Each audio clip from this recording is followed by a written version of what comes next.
Welcome, Las Cruces, to Vision for Las Cruces. I'm Pam Wolf here with candidate for mayor Mike Tellez and our very special friend and guest, Marcy Dickerson. There is probably no one in the city of Las Cruces with more experience in business than Marcy Dickerson. How long have you known Marcy? Well, I've known Marcy for 20 years at least.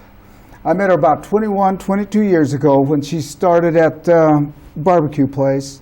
Dickerson's Barn. Dickerson's Barn. The first time I met her, I told the people I was with, that girl has so much fire in her, I guarantee you she's going somewhere. And I knew that just the second I went in. She was intense, the product was great, and she had the fire. Marcy, you've kind of taken the food industry in Las Cruces by storm. You have so many different avenues that you help to feed Las Cruces. Tell us a little bit, for those few people in the city who don't already know who Marcy Dickerson is. There are some. What is your scope of influence in this food industry in Las Cruces? Well, we have dabbled in a whole lot of things. We own the catering company, Dickerson's Catering, which is located based out of the Farm and Ranch Museum. And we are the largest caterer south of Albuquerque between our off-premise and our on-premise that we do there. We also have 2 sports bars here in town. I own both of the Game Sports Bar and Grills. One of them is on University, the original one, and the other one up on Sonoma Ranch. So we were one of the first restaurants to really go out on the East Mesa and really push for that development and that business development on the East Mesa. When I go back in my first familiarity with the difficulties that businesses face in Las Cruces, the first thing that comes to my mind is the battle and the heartache that Jeff Wilson went through in building and opening the Farley's restaurant. There was just so much conflict and so much difficulty, and we followed it all the way through. What has your experience been as a business owner in the city of Las Cruces for how the things work? I think, certainly in business in Las Cruces is a challenge like it is in many areas. And there's multiple challenges. There's the challenges that I'm going to say are generated by City Hall. The challenges with permitting, the challenges with whether or not you're an A3 or an A2. And although that designation doesn't mean much to a lot of us, but to some up and coming businesses, and we're dealing with this right now in one of the businesses I'm an investor in, is that's a $70,000 difference. A2 means we have to have sprinklers, and A3 means we don't. And someone at City Hall is going to get to stand there and say, yes, you are an A3, or no, you are not. And that's a $70,000 difference. That'll be the difference on whether they get to develop and get to put in this new business downtown or they don't. I have a question. Is there a identifiable way to determine which is which, or is it kind of like it was with the trees where the inspector could measure down here or measure up here? They're supposedly in the code, yes, here is one thing or the other thing, and it's supposed to be very well lined out. This happens to be a pool hall. Well, a pool hall that serves alcohol is an A3, and thus we don't need a sprinkler. But if you look at it as it's a bar with pool tables, then it's an A2. So certainly everything in the world you wish it was black and white, but it's all gray. Everything with codes and everything else is gray. And the hard part is a lot of those people that determine whether it's gray or black or white or which way you get to go, don't really understand the impact that they're about to have. For example, this business, which is, Lazy Dog Pool Hall, they've got $250,000 that they're investing into this downtown business in the addition of all the money that it's costing for the liquor license and everything else that we're doing. There's going to be 30 people employed here. This is, it's a great thing. And all of it is waiting on whether one or two people down at City Hall, how they're going to interpret that A3 or A2. And it makes a difference. And so that's that's certainly hard because most people that start their own business, they feel they're the type of people that are in charge of their own destiny and they handle things and they get it done.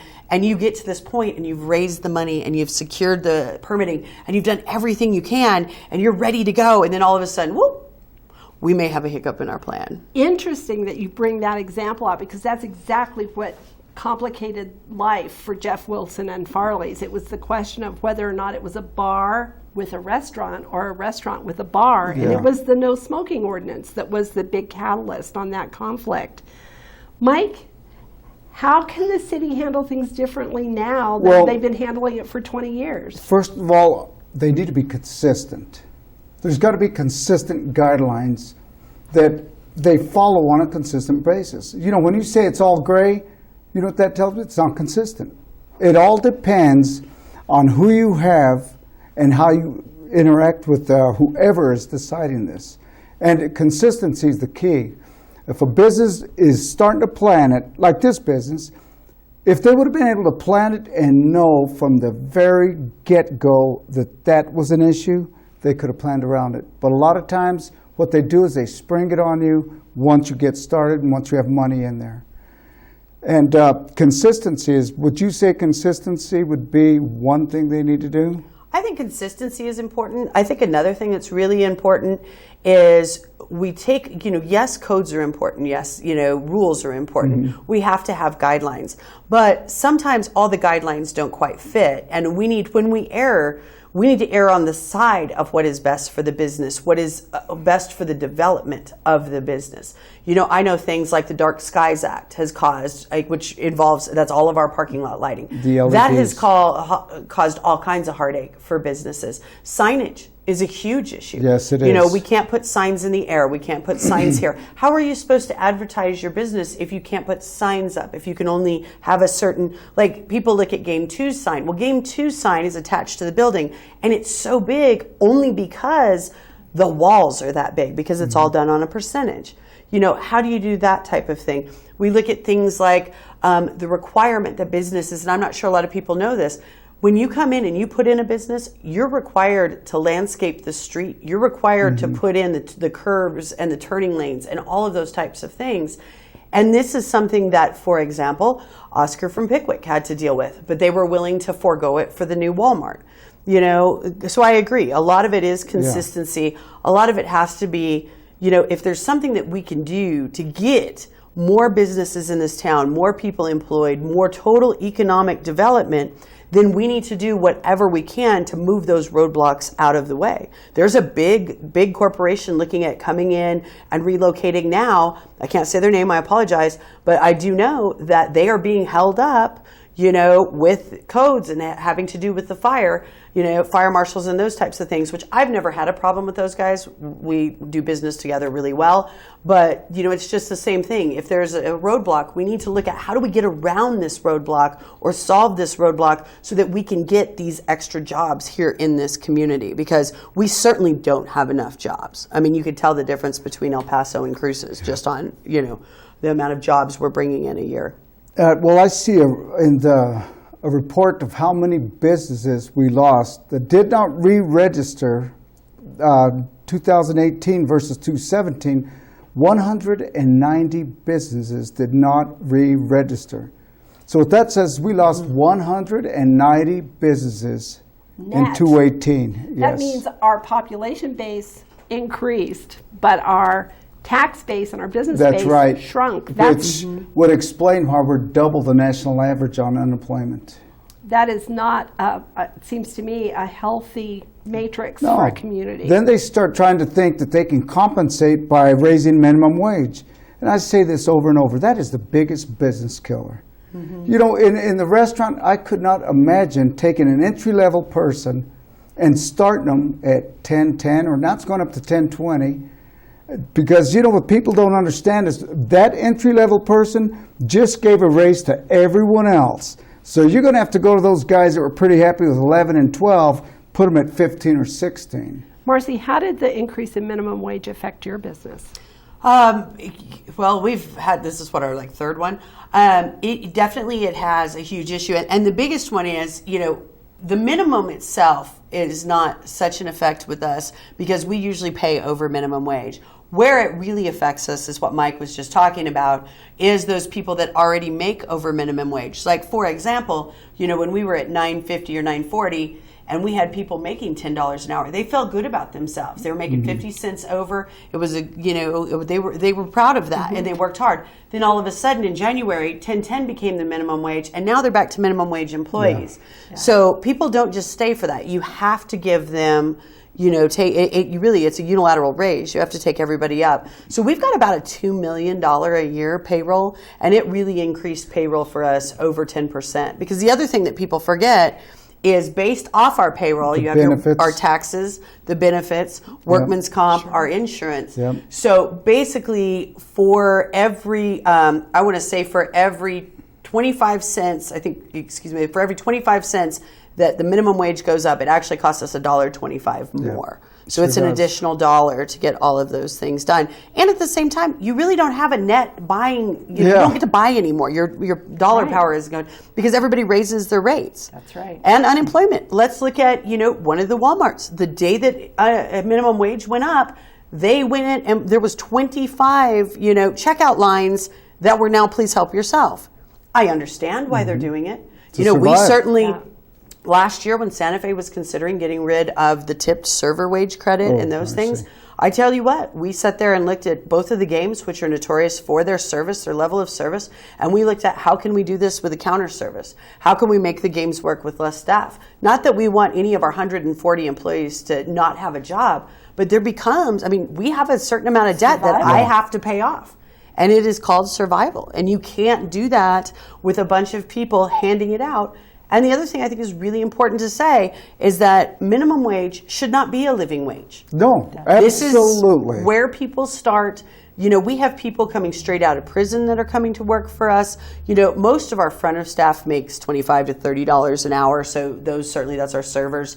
Our kitchen comes to us, and these are all people, a lot of them are people that are getting back on their feet. They're doing something. They're working hard, but they're also taken care of. And we take care of them in many, many ways.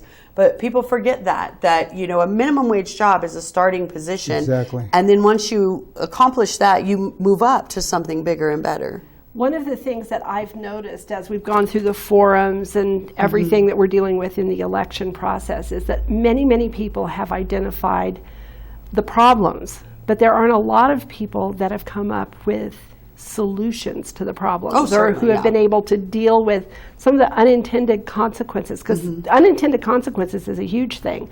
And I think the minimum wage has created unintended consequences. People who supported it had, I think, good intentions, but perhaps they didn't understand the process. One of the things was, and I know we saw this, I know a lot of other big employers in town saw it, was that a lot of our employees receive benefits from the state. They certainly do, and federal benefits. Well, that minimum wage took them up, and all of a sudden, they didn't receive the child care. They didn't receive that. And that was kind of what the goal of the government was, is let's do this here, and then we can knock out their benefits.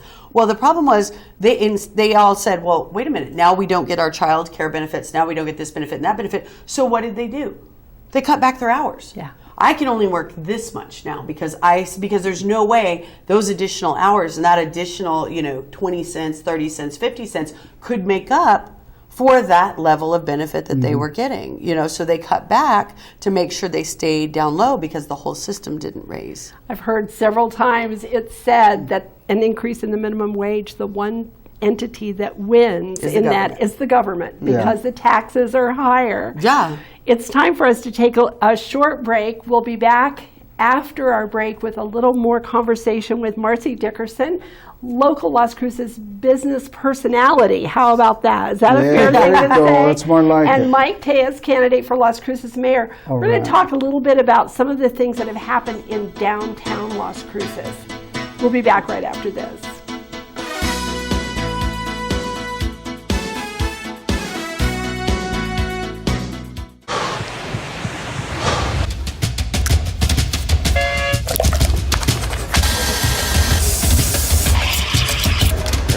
So great, you can do all these different gears in like one hand. Okay. Nice. Guys, not all.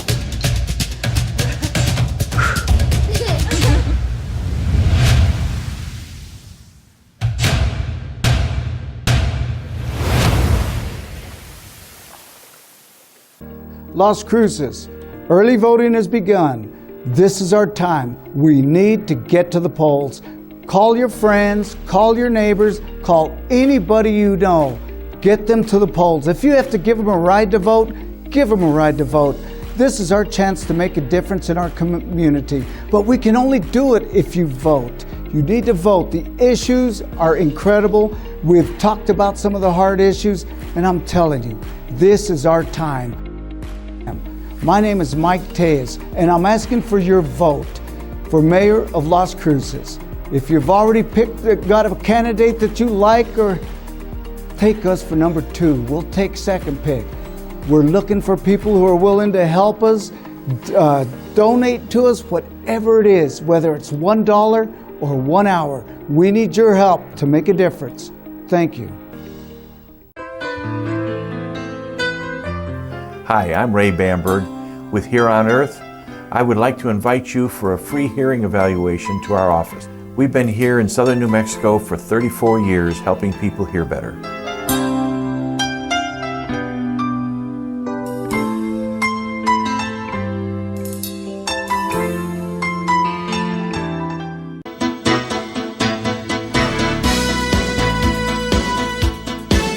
Mike, I'm excited that you decided to have Marcy join us today. I'll tell you what, I couldn't think of a better person to bring on. Oh, thank you. Marcy, let's talk about downtown. Oh, yes. What are your thoughts on what's going on right there? You know, it's been a big issue lately. I think there's a couple issues with downtown, and I don't think everybody's quite aware of them. One of the issues I'm going to talk about first is we had a huge push and have had a big push from the city for many years. Go downtown, develop downtown. They built the new loft apartments. You know, the apartments were downtown. Mm-hmm. And I think what a lot of people don't understand is last year, after the city went to all these businesses, said, please open your business downtown, please relocate your business downtown. I know they've come to me at least 3 times to open a restaurant downtown, that the city turned around and actually sued business owners, a large majority of the business owners downtown. And guess what they sued them for, Mike? Well, something that happened on the property 90 years ago. insane. That's right. There was a Superfund site downtown in the 70s. All of this was paid and cleaned up by the government. It had to do with whatever happened downtown like over 90 years ago. The city decided that they could get their insurance money back if they just sued the businesses. Several of those business owners downtown are in between $75,000 to $100,000 just in legal expenses already. Wow. Why would anyone go downtown? You know, and all of the other business owners, we know about this. When they come to us and ask us to invest in downtown and open a restaurant downtown or come downtown, you know, the people involved in this community know about this lawsuit. There's no way I would go downtown. Who advocated for the businesses? Exactly. No one. They sued them. Every one of those businesses has their own set of attorneys. Oh, they are all goodness. fighting the same fight. And it is ridiculous. And they're the people who listened to the city, who went down there and said, okay, believed them. we answer your call. You know, they spent $5 million on the downtown plaza to generate revenue and generate events downtown. Well, that ran really well for about a year. And while we're down there and we're doing events in the plaza, the business owners downtown get upset. And they don't want they want events on the plaza, but they'd like them with no fencing. Well, you can't do that with the alcohol rules in this community. Exactly. So now they have it to where they changed, and the fencing is now much more expensive than it used to be. Now you have to fence down the middle of the street. So even though the customers to those businesses that were located adjacent to the plaza could always walk into the events, or at least the events I did, and go down and go for free, and those customers could come out and enjoy, now you have this whole other set of parameters. Because again, what happens? Oh, we want you to do this. Oh, no, we don't. You know, they spend a fortune on that downtown. They're trying to promote downtown. Our parking's a mess. The sound's a mess. The cost for renting the downtown plaza is expensive. You know, by the time you're done, I can do events much cheaper at Farm and Ranch than I could when we did events downtown. We went downtown to, you know, let's take an example here, Country Music Fest. You know, we moved Country Music Fest, and I say we because I was part of that decision. I was working for the city at the time as their event planner for Country Music Fest. And we moved Country Music Fest from downtown to Hadley because we had problems with the parking. We had problems with the citizens and them wanting, you know, the noise and those things. We had problems with the businesses not wanting people there. So we moved it to Hadley, you know, so that we would get out of the way. But Why did we have to move it? You know, downtown was a great location. We brought a lot of people there. How counterproductive could that be to build a facility for events only to have to move the events? And it basically is a facility that's built for small to medium events, Small which to is medium. wonderful, but you still spent $5 million on it. Yeah, they did. You know, that's a lot of money. That's a lot of economic development money that could go a different way or do something else with it. But that's what they did. And then they turn around and change their mind on what they really want. My goodness. And, you know, Is that because of a change of personnel, or is it just a basic change of, or a lack of direction and understanding? let me put it this way, my insider-outsider view. How's that? Good. My insider-outsider view is right now our city is being run in a reactionary Yeah. attitude. We no longer have city councilors or our mayors who stand up for the businesses in Las Cruces, who have, you know, the courage to stand up and say, I believe this. Everyone is running scared. You know, everyone is living in fear down there. Our city councilors, our mayors, all the current incumbents are just sitting there going, oh, someone may not like that. Oh, I think someone might be unhappy. Oh, we should run over here. That's not a way to govern. The city is a very large business. It must be governed in a way that, yes, the majority of the people, what is best for the majority of our community is what we look at, not what is best for the person who is being the loudest. And that's where we're at. The squeakiest wheel is definitely getting the attention, but that's not what's productive for everyone. So they don't represent. They're not the advocates for the people then. Absolutely not. They are running scared. Is this partly because of the process that we have in Las Cruces, where you have a city manager that really runs things, and the city council and the mayor don't take the responsibility for a lot of the decisions? Does that have anything to do with it? You know what? To be honest with you, I don't know. We haven't had a city manager since April, and certainly nobody's in a hurry to get one because they're pushing it off till after this election. You know, that's almost like not having a general manager for a multi-million-dollar business for months because you don't know if the board will be happy. You know, the point is that our city council and our mayor are elected to run the city manager. But they are elected to make sure that what is in the best interest of the majority of the people in this community is what direction and what instruction is handed down. And I will say this, unless a gentleman who doesn't actually exist but sends a lot of emails named Paul Zimmerman is the majority of this community, then they're not doing their job, because every one of them is running scared over this person who is not real. It is an assumed identity who's sending in IPRA requests and emails, and they are all scared of this person. I would love to find out who she is. I've spent a considerable amount of time and money looking for her. Why don't we call out the city and say, who is this person? They don't know either. So they're listening to a fictitious person. There is a fictitious person that we're not even sure that controls everything. That this person is living in Las Cruces, that this person is a citizen of Las Cruces, who this person is, and the emails that are sent, the IPRA requests, and they're running scared. To the point that, I'll tell you this, I text the mayor one time to ask him about something with Revolution 120. The city had cut one of our programs. Yes. I sent him a text because I have his cell phone. I certainly answer the phone when he calls me. And I sent him a text and asked him, could I talk to him about Revolution 120? And he sent me a text back that said he cannot discuss city business. If you can't discuss city business, As the Mr. Mayor, mayor. what is your job? What is your job? You know, Marcy, that is what really upset me, is when I saw that. And the way they did it, I thought it was so chicken. I mean, they were making it hard for people to succeed in this town. I saw that. I showed my brother. I showed the people. I said, look at this. That is just, it was disgusting the way they handled that. And, you know, are you getting back into the city? Let's just say we get a change of administration and we change the attitude of the city.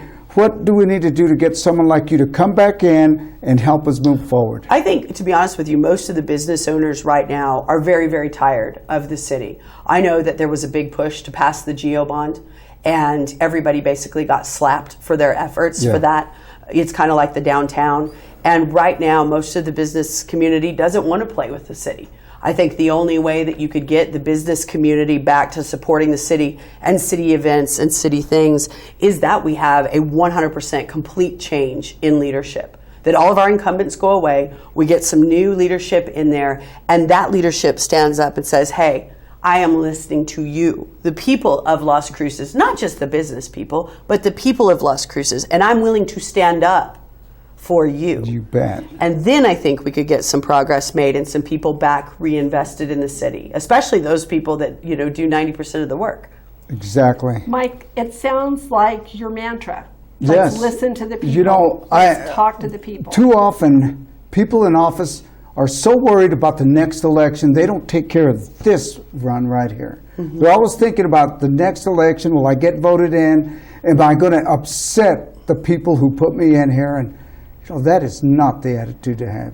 One of the things that I loved when you decided to run was that you first went out and started listening to the businesses, Absolutely. to the Economic Development Council, to the university, to the schools. How would you handle the change? And we've only got a couple minutes left, but how would you try to make a significant change? Number one, you've got to be the leader of the city. You may not have the power to do a lot, but you do have the influence to be the leader. I believe that mayor and that entire council should have advocated for the businesses and the people, not for the city. They are the people's representatives right there. When they start backing up, that's what sends us backwards. That's why we see 190 businesses shut down. That's why our unemployment rate is double the national average. That's why you see empty buildings everywhere. This city continues to go against the business community, against the will of the people, and that is one thing that will not happen. I don't get elected in there thinking about the next election. I get in there to think about what we need to do to move Las Cruces forward and to keep people like Marcy growing. We need people like her growing. And she grows, but you know what? It seems like they try to repress her a little bit. No, we need leaders like this. This is what makes Las Cruces grow. We get her in there, let her get that coalition of businesses together. When she comes forward with her group, we listen to what she has to say. She's the expert at this. She is the expert at this. And Marcy, let me tell you that I think that you are a significant influence in what Las Cruces is going to be tomorrow, because you're training young people in work ethic that is amazing. I love to go into the game because your employees are outstanding. Our time is up. It's been fast, but I thank you for being with us today, Marcy, and helping us understand the business environment in Las Cruces and what needs to happen. We'll be back next week with another conversation with a resident of Las Cruces, talking about the struggles that a resident has in dealing with some of the complications that they run into with city government and how they think it might be able to be changed. Thank you so much. Thank you. Mike, I'll see you next week. We'll see you next week. It was great Marcy, being with you. You're still a hero. Thank you. Thank you. We appreciate it. You bet.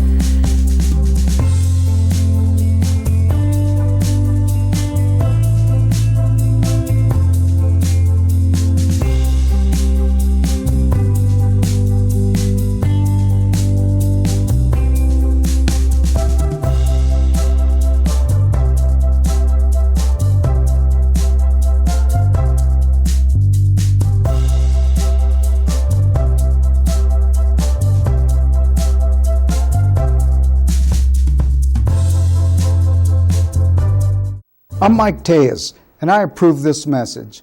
Lisa Parrott, Treasurer.